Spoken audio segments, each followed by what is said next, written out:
ergaan isaaniif dabarsinus a qabsoo bilisummaa Oromoo haga har'aattuu milkoomina hawwamuuf irra gahuu kan hanqateef diinni yookiin sirni diina qabsoo saba keenyaa gufachiisuu irratti hagas mara jabina qabaatee osoo hin taane sirnaan ijaaramuun hoogganuu fi hoogganamuun dhawataan gola yookiin instituushin ammayyaa fi waaraa dhaabbachuu waan dadhabameef.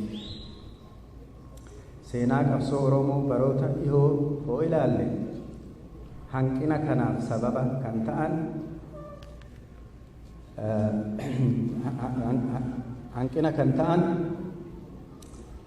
caalattuu jaarmolee siyaasaa Oromooti jechuun ni danda'ama.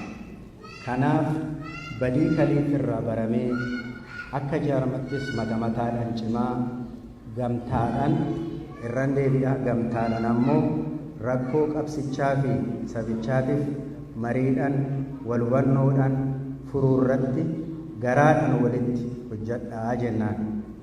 Ergaa kana kan nu qofaatti hin taane guutuu saba keenyatu isiniif dabarsaa jira. Adaraa saba dhagaa isin hin jenne. Haala faallaa aadaa siyaasii fi sirna Oromoo kalee ganamaa ta'e nam-tokkee yookiin hooggana tokko furtuu rakkoo qabsoo Oromoo maraa taasisanii ilaaluu haa dhaabbatu. Furmaanni waarawaan qabsoo sabichaa kan irratti hundaa'u nam-tokkee yookiin garee hagamuu beekumsa qabdu irratti akka hin taane hubatamee gola yookiin instituushinii saba keenya guutuutti karaa siyaasaa, dinagdee fi hawaasummaatiin hirmaachisee humneessu ijaaruu irratti akka fuulleffattan jenna. Biyya ambaa kanatti miseensonni yookiin deeggartoonni keessan ilaalcha qaban walii kabajanii akka jaarmaalee hawaasaa keessatti waliin hojjetan malee akka walirratti hin hojjenne gorsa yookiin kallattii kennaafi.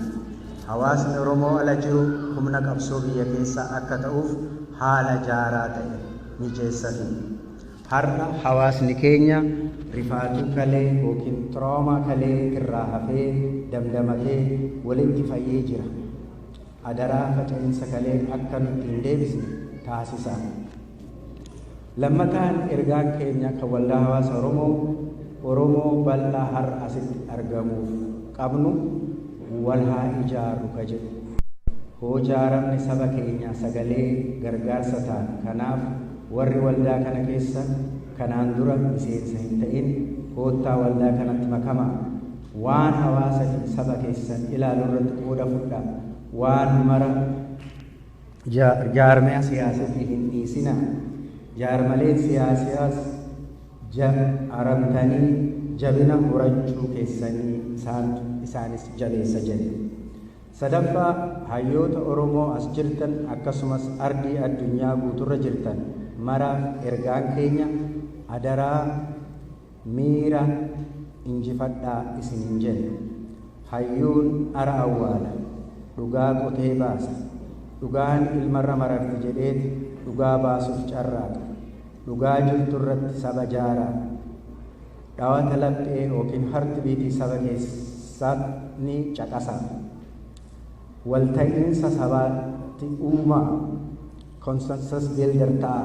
Kanaaf rakkoo haalaan ulfaataa ta'e kan har'a sabni keenya keessa jiru hubadhaatii mataa walitti nu qabadhaa. Dhara qabsoo saba keenya sakaalu diigaa sirna riphee keessaa xurree saba keenya baasuu nu akeekaa. Ofittoo ta'uu dhiisatoo selfless ta'uudhaan sabni keenya ijaaruu soqa. Mind truth and only the truth isiniin jenna. Dhumarratti gahaa jiru nu gaddisiisa. Mirga saba keenyaa kan sarbaa jiru gocha mootummaa kana haalaan balaaleffanna. Qabsaa'otaa fi falmatoota mirgaa ilmaan namaa hidhaa keessatti dararamaa jiran hiikaa jennaan.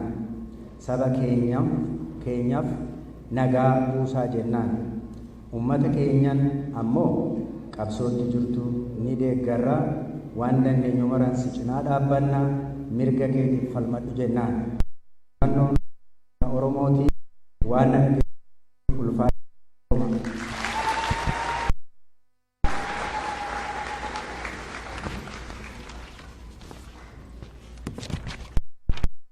Ayee nama tuqaa sama barree afeera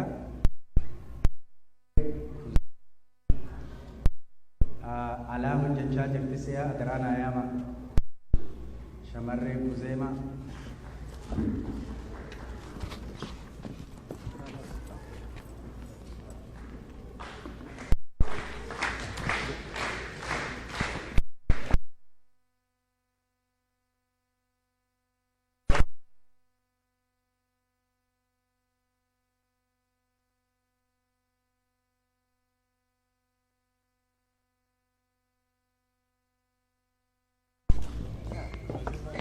Wasifan kenna fidii kam kenni dubartoota hunda fidii namoota kee guurii fidii.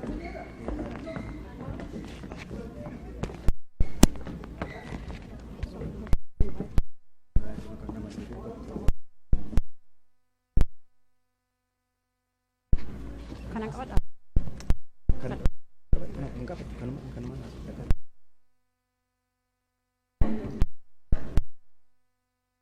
Sagantaa yeroo keessan humna keessan kun akka bareedu baay'ee galatooma. Galanni keessan bilisummaa ta'u itti aansuun uummata naannoo Torontoo fi uummata naannawa ishee dhuftanii bakka kanatti argamtanii ilma keessan obbo Jawaar keessaniif baay'ee galatooma. Galanni keessan bilisummaa haa ta'u.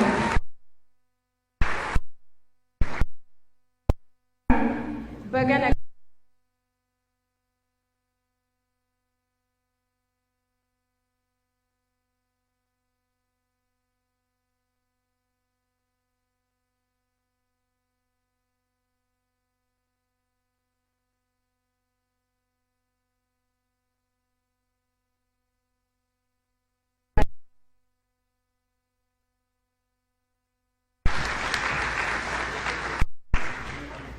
dabalataanis Jawaarilee mana jira garuu qabsaa'otaa fi jaallatamtoota ilmaan Oromoo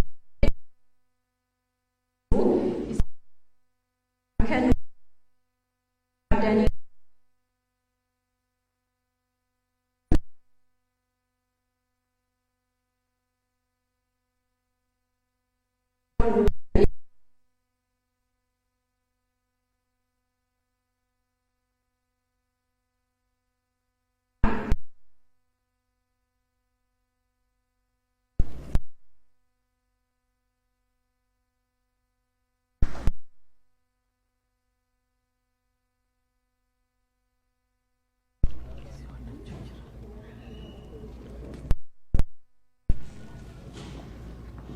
akka bagana kaya kutan warri Toronto naannawa Toronto jirtan hunduu warra dhuftanii asii mootisan galatooma koree waan kana qopheessite hunda galatoomaan ja'anii ammallee ilma keenya obboleessa keenya Johar Muhammad abbaa Oromoo noomin baga rabbi nagaa wal agar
ulfaadhaa hora.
atau galat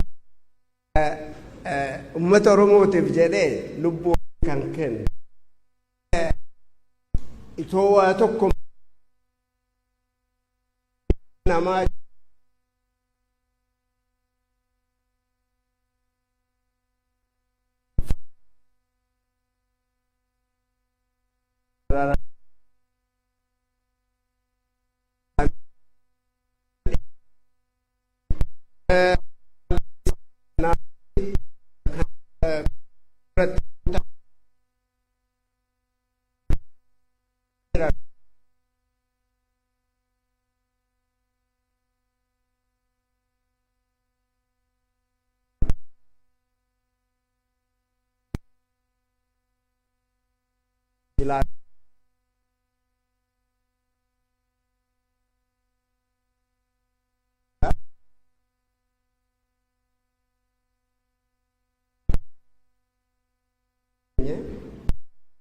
Kenya anak ilmu kan tahu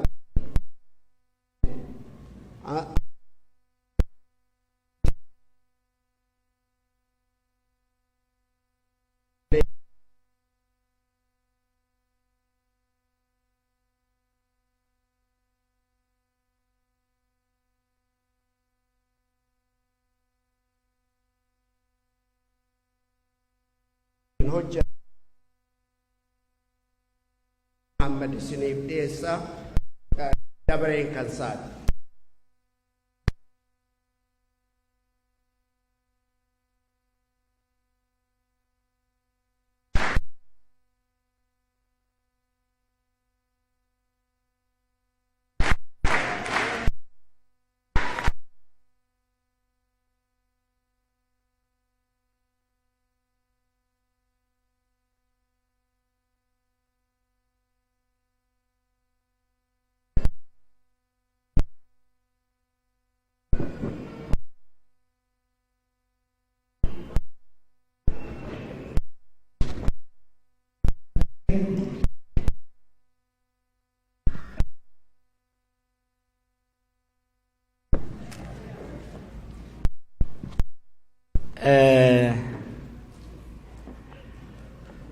Hunda dara bagara wal agarsiise isinillee covid irraa haftanii anillee qaallitti maakala irraa hafe bagara binagaa wal agarsiise.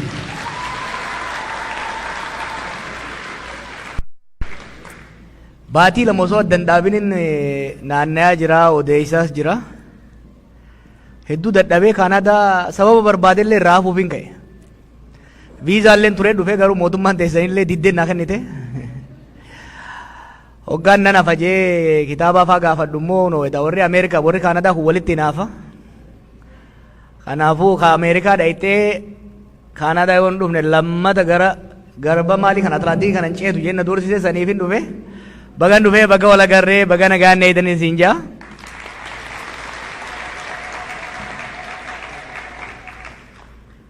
biyya tana Canada yeroo duraatiif biyyi faranjii ani yeroo duraatii dhufe I think Hoolaanditti aanee kana fakkaata 2004 dhufe British Columbia.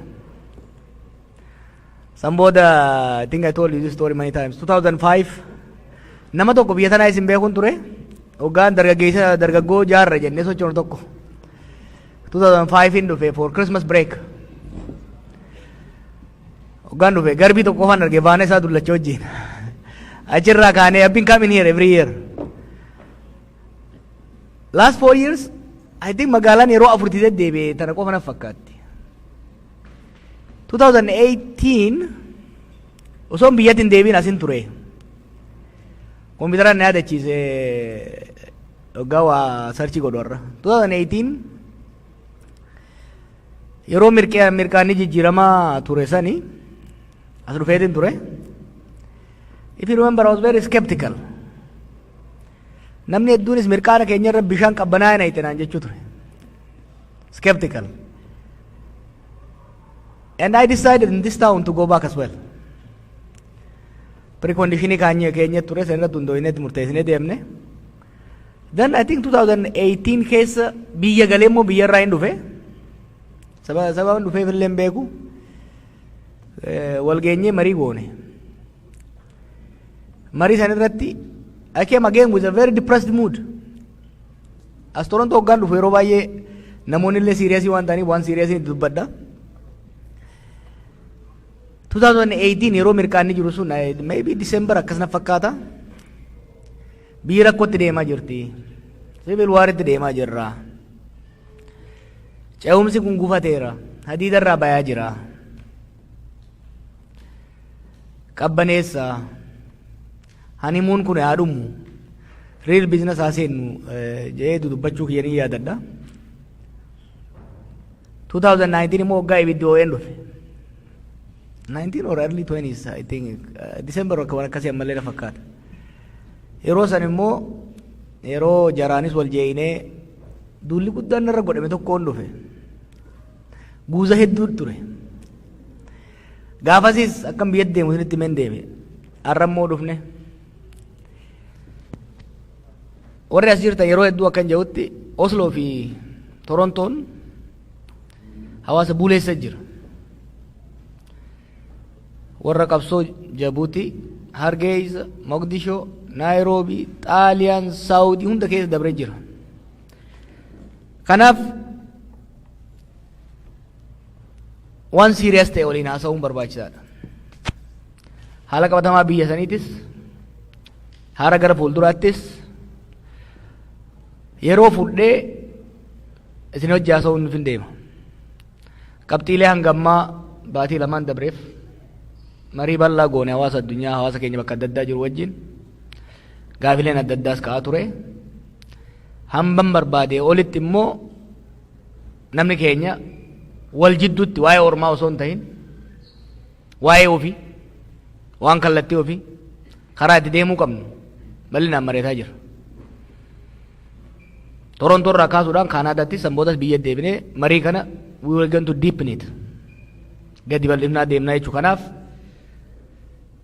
barsiisaa ta'uun dharraa duraani nu barsiiftellee jeenaa hamma tokko waan hangammaa haasa'u little bit graphic bifa ta'een mariidhaafis manattis galtanii asittis mariidhaaf bifa ta'uun xiqqoo theoretical waan ta'e empirical waan ta'e xiqqoo tuttuquu yaala. Dhiifama naa godhaa barruu kana barreessaatiin jira. Wanni isaa hedduun afaan Ingiliziitiin qophaa'e. Connecting naa gooteerta? Okay.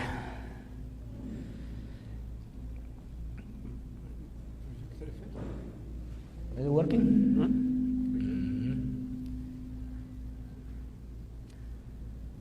Did it? ايش الخط من رب الليل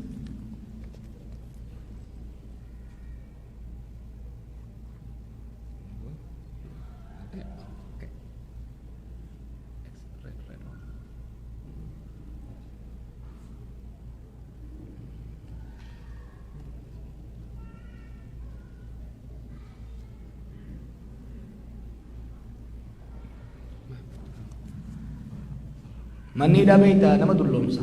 Kompiitara soolaalee fakkaatti. Probably we should restart that. start one more. Sound effect. Can I just? Sound effect. Probably will start. يخبيه الرابط أتذكر أتذكر به حتى أمس زيادة ما سري سليم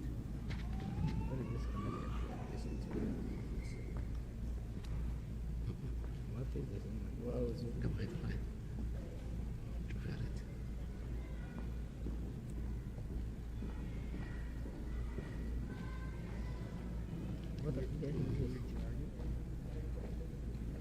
Yes. No, it's too many. Yeah. Yeah.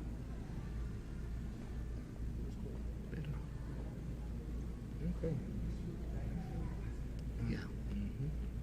That's it.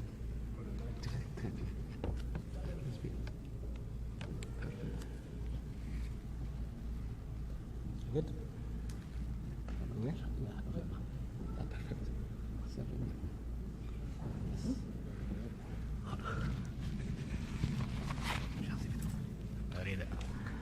Ammoo yaami.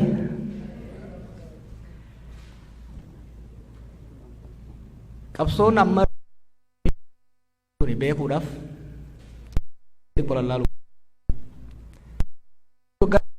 jaatamarraa irraa kaanee fi bakki amma irra jirru dachiif samiidha. Haalli hawaasni keenya keessa biitii sun keessa jirtus addunyaanis keessa jirtu ka keessarraa eegaluun barbaada. Akka ilaalcha kiyyatti qabsoon Oromootuun gaafa eegalte jaatamoota irraa kaase hanga ammaatti gulantaalee takkaa'u sadarkaalee 3 keessa dabarte. Akkuma sabboonummaa biraa yookiin immoo nationalist project kamiitu hawaasa tokko gabrummaan cunqursaan adda diige deebiftee roorroo irra aansuudhaaf sirna siyaasaan hojii dabooti, hojii walooti, hojii guuzaati. Ummanni tokko waan walootiif walii akka bayoo ka barbaadan taate waloo isaa deebisanii eenyummaa waloo isaa ijaaruun barbaachisaadha. Kanaaf gulantaan abboonni keenya dura godhan jaatamoota irraa kaasee sochiin afran qalloo caatu lamaa isaa taatu sochiin baalee raadiyoo Moqdishoo kun sochii revival jennuun takkaahuu hawaasa mataa isaa dammaqsuuti. Kana keessa dabarre. Lammaffaa irratti uummata dammaqsitee immoo jaaruu qabda. Organize godhuu qabda. Mataa isaatii fi jaarmaa caasaa itti godhuudha. Mallattoo waloodha kennuufii qabda. Reconstruction phase kan jennuun jechuudha. Reconstruction phase hogga jennu fakkeenyaaf odaan amma namu bakka hundatti agarru kuni it wasn't there before 1960s. It was part of the nationalist project. Odaan hin jiru jechuun odaan ni jira. Garuu akka mallattoo Oromoo bahaa dhiyaatitti hin turre. The second phase is the reconstruction phase. Yeroo kanatti maal wanni goone mallattoo waloodhaa aastoo waloo qopheessuu qubee qoruu maaliifi nationalism without language cannot resurrected. It cannot be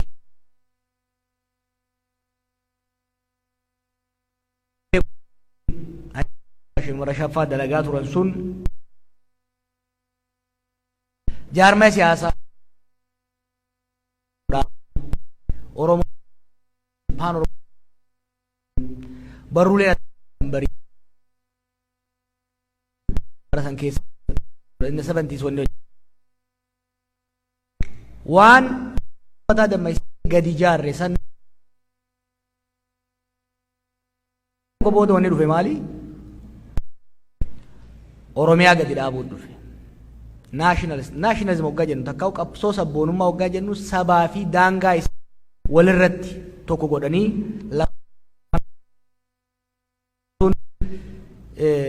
waa sadii wanni gurguddaan Oromoodhaaf ta'e. Oromoon jechuudha. Tokkoffaani afaan barnootaa afaan gochuudha. Afaan hojii gochuudha. This is crucial. Why?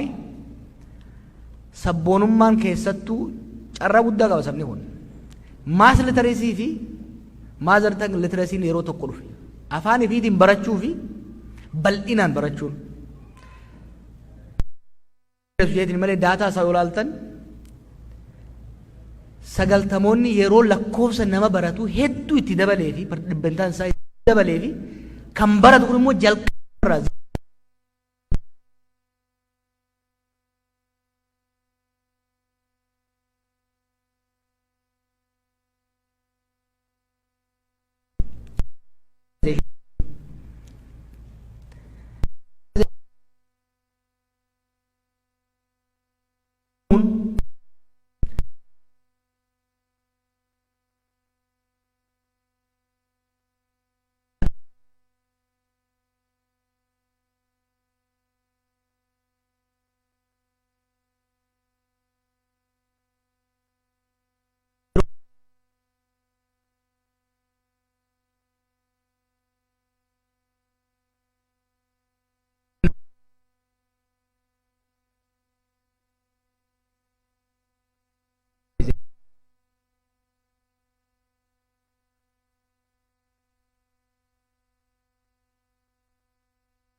tokko yoo ta'e malee 80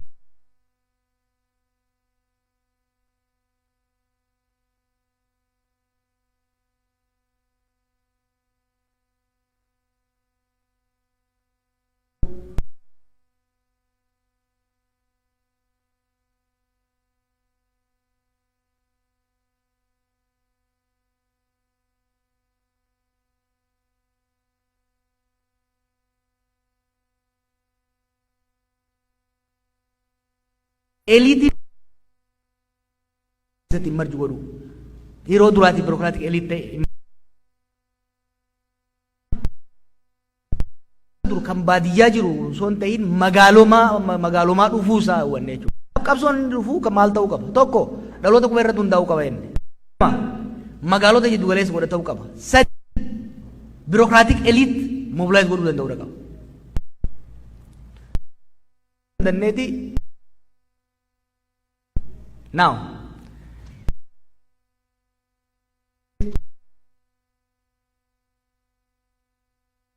qabsoota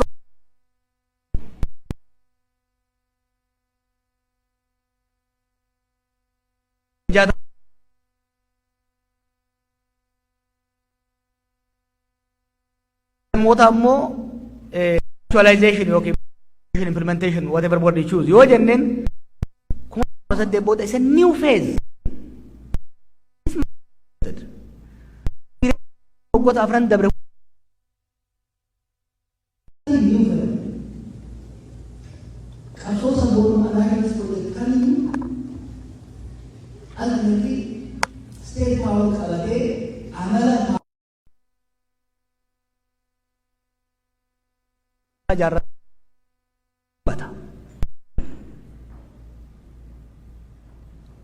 After 50 years of struggle, waggaa 50 erga deemne booda saba dammaqsine, saba jaarre, kan jaarame san lafa qabsiifne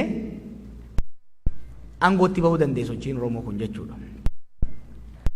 Aangootti bahuun qabsoon qofa miti. Afrikaattis Eeshiyaa keessatti qabsoon bilisummaa hedduu godhame.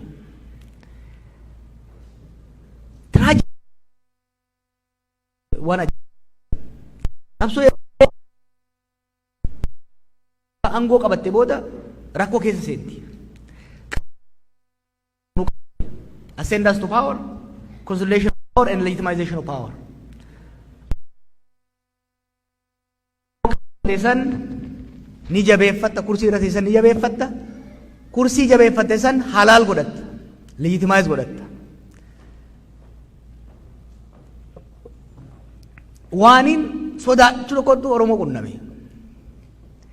Qabsoo ajaa'ibaa amma fakkeenya Gaanaa yoo fudhattan, with exception of very few countries, very few nationalist struggles, hedduun isaanii sirna alagaa ofirraa buusaniit waa lama mudatan.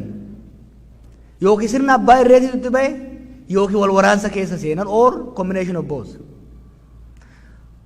Oromoonis kan avoid gochuu hin dandeenye san keessa seennee jechuudha. We couldn't consolidate power and we couldn't legitimize power. Itti deebi'a.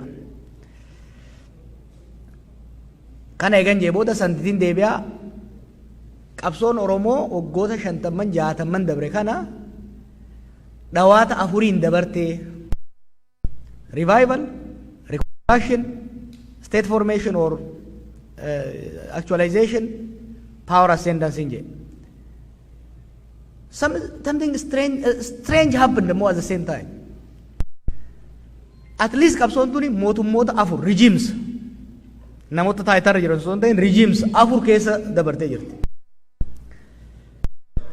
Sillaasee eegalte darbuu keessa dabartee EPRDF keessa dabartee amma immoo sirna PP keessa jirti.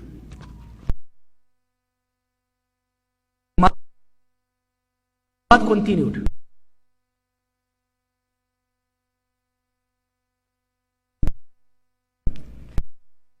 Imperial ka jennuun sirna Haayile Sillaasee yoo fudhanne Minilik irraa kaasee tarsiimoon ruulii yookiin immoo warra aangoorra jiru maali? Keessattuu Oromiyaa irratti warri aangoorra jiru resource extraction irratti focus kan godhani.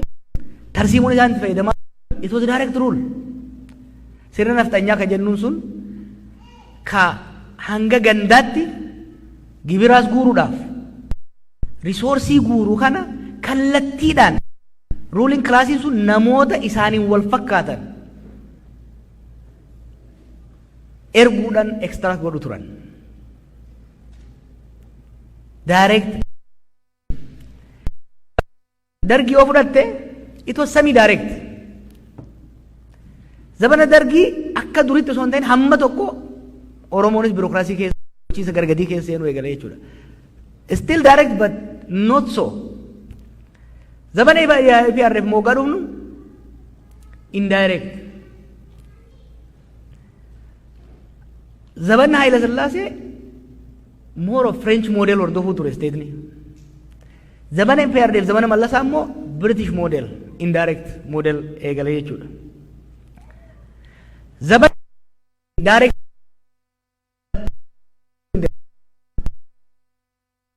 Zabana Haayile Sillaasee it was direct rule by others. Zabana PP is a direct rule by you. I will come back to it. Mootummaa Oromoo ka'u waa kenna ofirraa sosoofranu akkamiin sosoban. Imperial mootummaan nugusaa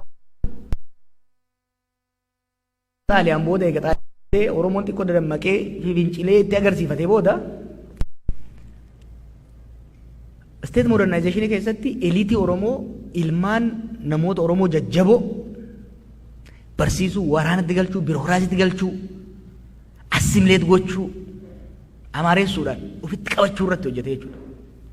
Elite cooptation was the concession. Maaliif Oromoo keessaa warra mataa ta'e yoon qabadhe mass revolt ture. Haga qabee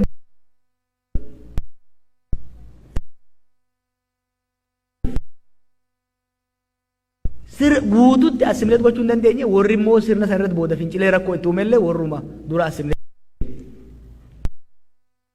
Oromoo daawwanne godhe takka Oromoo ittiin sosochoosu. Gaafii keessa gaafii Oromoof kibba laallattu. Kanaaf darguun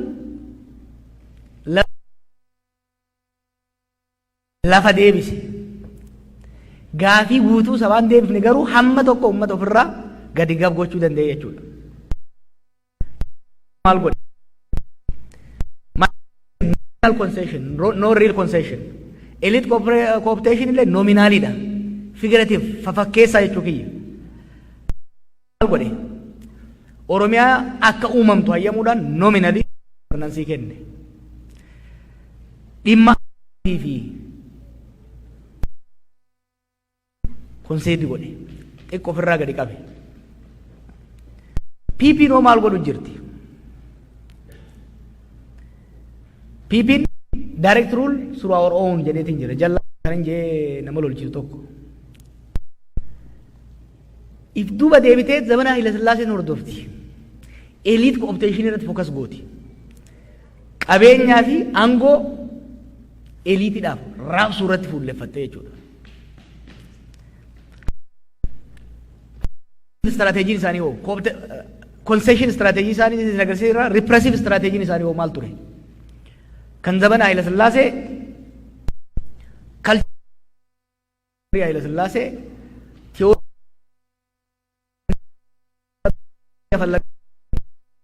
yaada ijoorraa waan deemaa turaniif there was significant cultural and linguistic marginalization and forced assimilation ture.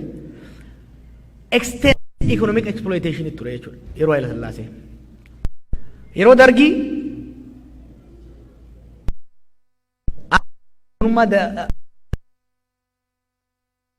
ture irra caala Dargiin kan adda isa godhu Oromoo handal gochuudhaaf. Haile Sillaaseen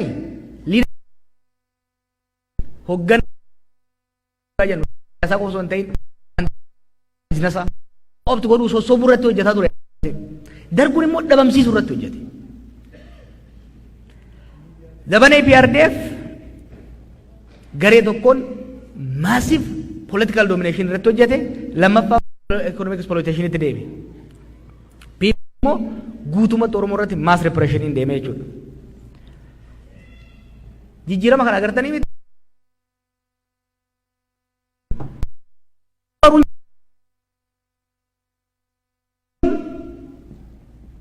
Teeta Itoophiyaatii fi it remained constant. The only thing that remained constant over a period of 60 years, the relationship remained securitized. Maal jechuudha? Zabana Haile Sillaasee nama gammadaa jedhamu tokko yoo fudhattan yoo Rabbi umurii isaa dheeressee waggaa 90 jiraate. Teetiin Itoophiyaa tan zabana Haile Sillaasee gammadaa akka diinatti ilaalti. Tan Darguus akka diinatti ilaalti. Ka EPRDFis akka diinatti ilaalti. TPPis akka diinatti ilaalti. Teestii godhuu dandeessa waan kana. Bakka wayii waajjira mootummaa federaalaa bakka tokko godhattanii namicha gammadaa jedhamu galaalu sistamni ri'aaktiin akka itti godhu baay'een jijjiiramne. Zabana Haile Sillaasee akka gadi galootti akka farraatti ilaalama. Zabana Dargu akka sargootti ilaalama. Zabana EPRDF akka shororkeessaatti ilaalama. Amma immoo akka shaneetti ilaalama. Isallee give steetii Itoophiyaa qofa miti kan Oromoo akka diinatti ilaaltu. Oromoo akka nama gammadaa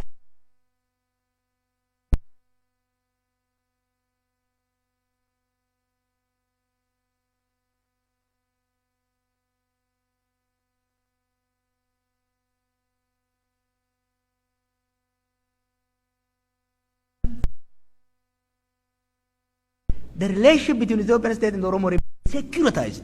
Very peculiar. Particularly is peculiar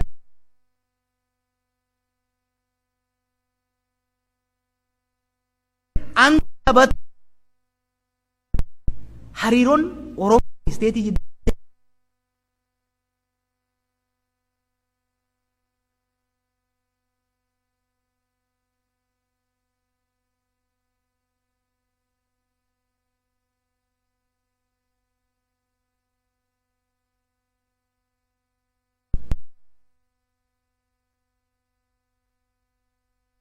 ni dhuunfate dhiibee sirna alagaa buusee nama ofii sirna ofii kan jedhu irra kaa'e. Waa'ee aangoo qabatee waa lama dadhabeen isin jedhe. Konsuleet gochuus hin dandeenye, liitimaayis gochuus hin dandeenye. Konsuleet gara lamaan gochuu danda'a sirni tokko. Tokko humnaan gadi cabsee siree akkan sochoone abbaa siree irraatu hunda kabalee booksiin da'ee firraa jabeeffachuu danda'a. Yookiin immoo nu geessii itilleen turii jedhee waliin ga'ee deemuu danda'a. Sanillee konsuleet gochuu hin dandeenye amma sirni jiru. Liitimaayizeshiniis hin dandeenye haawo. Liitimaayizeshiniis gara lamaan argachuu danda'a sirni tokko. Yookiin nama sana yookiin immoo sirna sanii yookiin immoo paartii sanii ol humni biraan jiru olaantummaa siyaasaa guddina diinagdeef security qabaachuudhaan hunda calgochuudhaan liitimaasii argachuu danda'a. Yookiin immoo sirna dimokiraasiitiin filamee liitimaasii argachuu danda'a. Sirni ammaa kun pay attention to this because this is really crucial. Sirni ammaa kun sirna abbaa irraa cimaas ta'uu hin dandeenye. Dimokiraasiitillee ce'uu hin dandeenye. Waay? Maaliif jennee oggalaallee jijjiiramni dhufe 2018 kuni it is a result of mass movement. Sochii ummataatiin kan dhufe. Sochii ummataa jaarmaa siyaasaa baay'ee xiqqaa ta'e keessaan dhufe. Sochiin ummataa immoo uumama isaatiin sirna ni kuffisa, sirna ni jijjiira harka. Aangoo garuu qabatee deemuu hin danda'u. Itoophiyaa qofatti miti, Oromiyaa qofatti miti, Suudaan laala waan ta'aa jiru. Suudaan haqa tokko nuun inspire ta'an. Suudaanis Ijiptis hamma tokko keessatti warri Suudaan nuun inspire ta'an. Sochii ajaa'ibaa godhanii sirna Bashir nufirraa kuffisan. Waggaa lamaatti deebi'anii harka militariitti deebi'an. Maas muuvimentiin poolitikaa jaarmaa pooletikaatiin hoogganamuu dhabuun paawar uumaa sirna abbaa irratti deebi'an. Muuvimentiin sun gara lamaani. Tokkoffaa ofii aangoo hin qabatu. Lammaffaa warra aangoo qabatu san immoo eemaruudhaaf. Eemaruu qofaaf miti. Faawundeeshin illee ta'uu hin dandeenye. Diteelii keessan seenuu barreeffama. Lammaffaa Oromoon amanuu qaba. 2018 akka jaarmaatti qofa osoo hin ta'in saayikooloojikaalii osoo hin qophaa'in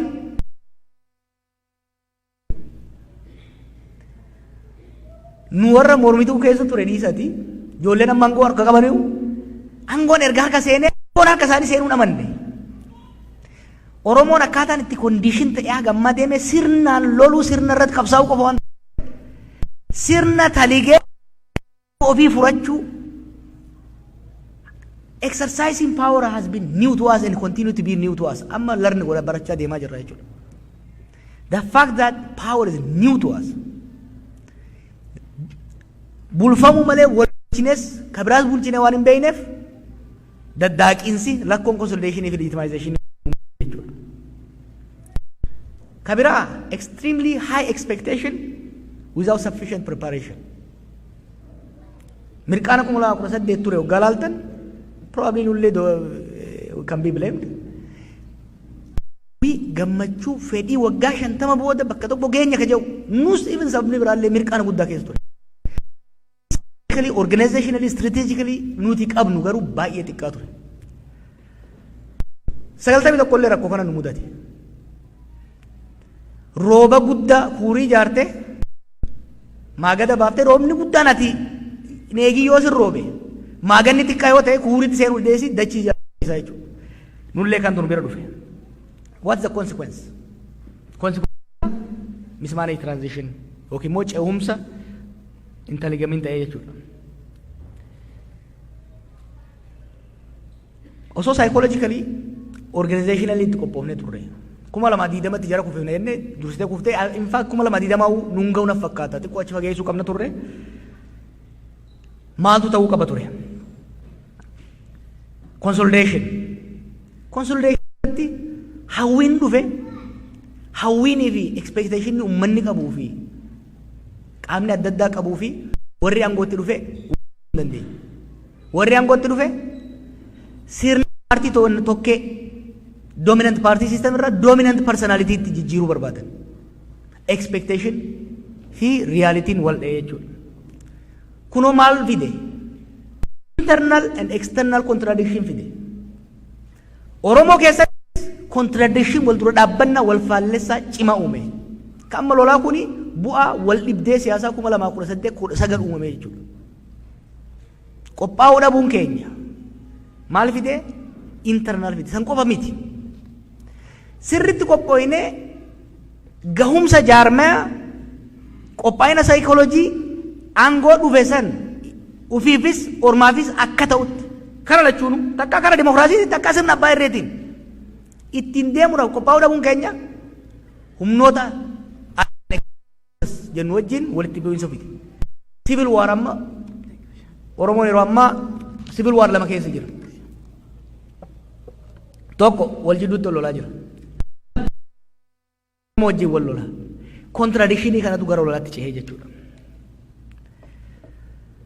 Legitimization irratti sirna abbaa irree ta'uu barbaada. Sirna abbaa irree ijaaruudhaaf Oromoon hin danda'u ture 2018 abbaa fedhe yoo fiddan bakka san sirna abbaa irree ijaaruu hin danda'u ture. Maaliif sirna abbaa irree ijaaruudhaaf solid social, economic and security base barbaachisa.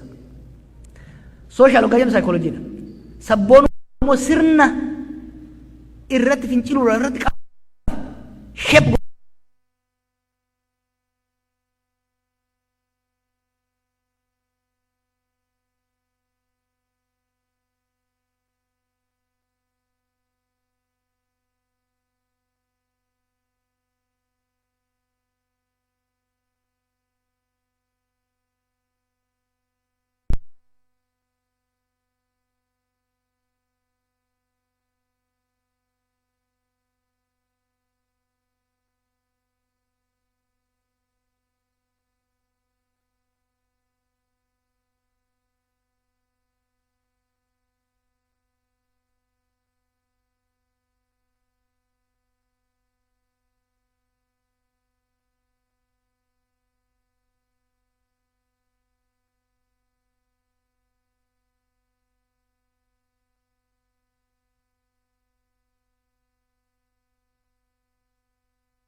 yookiin immoo osoo sirnicha security san guutumatti hin dhuunfatin sirna abbaa irra ijaaruu yaalle. Kanaaf bakka sirni security siyaasan sirna abbaa irra uumura ijaaruun jarjaruun nu jidduttis wajjin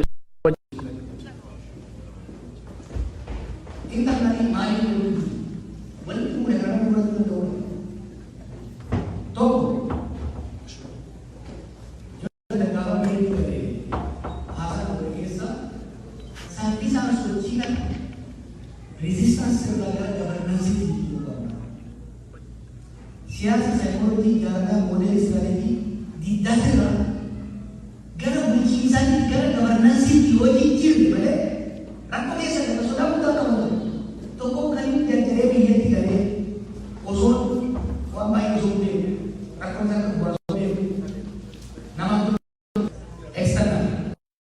external ayyayazuun ayta maal jedhan afaan amaaraa si beeka ayyayazuun ayta qamma waan jedhan tokko beektu qabata saalaalitii dha harkaa buufadhu yan fakkaate internally sheekii ta'uu keenya hoggaa argan humnoonni alaa ambishinii biraa fidan 2018 raawwachiisuu dandeessan hedduudhaan